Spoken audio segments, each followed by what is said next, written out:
साथीहरु, सूर्य लाइफ इन्स्योरेन्सको लाभांश घोषणा भएको छ। कति घोषणा भएको छ, कस्तो किसिमले बजारमा प्रतिक्रिया आयो, त्यो सम्बन्धी अपडेट लिएर आएको छु र डिभिडेन्ड पर्सपेक्टिभबाट अबका दिनमा हाम्रो लगानी र ट्रेडिङ स्ट्र्याटेजी कस्तो हुनुपर्छ त्यो पनि भन्ने छु।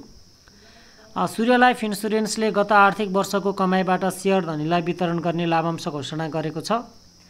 कार्तिक 13 गते बसेको सञ्चालक समितिको बैठकले चुक्ता पुँजीको 12.70% बोनस शेयर र कर प्रायोजनका लागि 0.6687% नगद गरी कुल 13.36% लाभांश वितरण गर्ने घोषणा गरेको छ। र बजारमा चाहिँ यो अहिले 888 रुपैयाँमा चलिराखेको छ।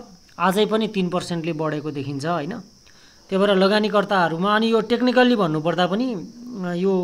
टेक्निकल्ली भन्नुपर्दा चाहिँ मार्केट अहिले एकदम धेरै करेक्सनमा गएर चाहिँ एउटा यो भिसेपमै रिकभरी भएको देखिन्छ।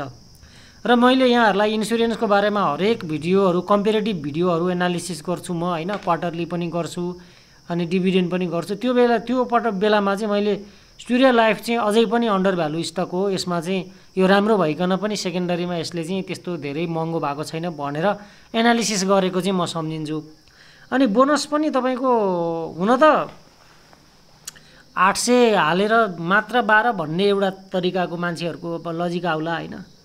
तर तपाईको यो इन्स्योरेन्स सेक्टरमा तपाईको अलिकति लागत बढी नै पर्छ।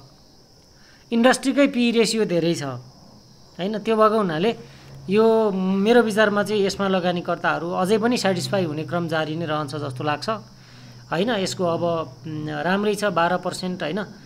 अनि औसतमा हामीले रेट औसत पनि त हेर्नु पर्यो नि। 885 120 दिनको छ हैन। अहिले ठ्याक्क 120 दिनको एभरेजमा पनि छ यसको प्राइस। त्यो पनि त हामीले हेर्नुपर्छ नि त हैन। ट्रेड गर्नेहरुलाई राम्रै दिएको छ, इन्भेस्टिङ गर्नेलाई पनि त्यस्तो निराश चाहिँ पारेन है। हामीले अरु इन्स्योरेन्सको हेरौं, अब कम्पेरेटिभ एनालिसिस ल्याउँला म हैन। बोनस कसको राम्रो कसको चाहिँ अलिकति भनेर म छुट्टै एउटा भिडियो त ल्याइ नै हाल्छु, कम्पेरेटिभ भिडियो ल्याउँछु, क्वार्टरली रिपोर्टको पनि ल्याउँछु। त्यो हिसाबले भन्नुहुन्छ भने यसमा लगानीकर्ताको पछिल्लो दिनहरुको चार्मिङ पनि एकदम हेर्न लायकको थियो। एकदम भिसेपमै रिकभरी भएको थियो, भर्टिकल नै बढेको छ हैन। र यो बढ्ने क्रम चाहिँ जस ठिकै हुन्छ होला, बढ्छ होला सायद। अहिले तत्काललाई चाहिँ 1000 यदि नेप्से पनि समग्र बढ्यो, त्यसमा लाइफ इन्स्योरेन्सको पनि सामान्य घटेन भने पनि यसको चाहिँ 1000 टार्गेट राखेर माथि जान सक्छ हैन। यो कुराहरु भनेको एउटा इन्डस्ट्रीको अर्को इन्डस्ट्रीको सँग तुलना गरेर हाम्रो लजिकली मिल्दैन कि। त्यही इन्डस्ट्रीको अरूसँग कम्पेयर गर्ने हो हामीले। अब होला हामीले कमर्सियल ब्याङ्कमा चाहिँ लगभग 15% पाइएला यही रेटमा, डेभलपमेन्ट ब्याङ्कमा चाहिँ 20% पाइएला 888 मै। कमर्सियल ब्याङ्कमा चाहिँ 888 तिर्नुभन्दा 444 को दुईटा किन्दा चाहिँ तपाईको 12% 50% नै बढी पाइने चान्सेस होला।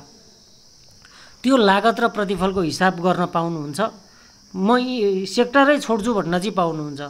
तर यही सेक्टरमा यदि तपाई सूर्य लाइफ छोडेर अर्को लाइफमा जानुहुन्छ भने चाहिँ यो भन्दा बेटर चाहिँ नपाउनु होला कि जस्तो चाहिँ मलाई लाग्छ है। ल, मेरो मूल्याङ्कन यही हो। अर्को भिडियोमा यहाँहरु समक्ष फेरि भेट्छु। धन्यवाद।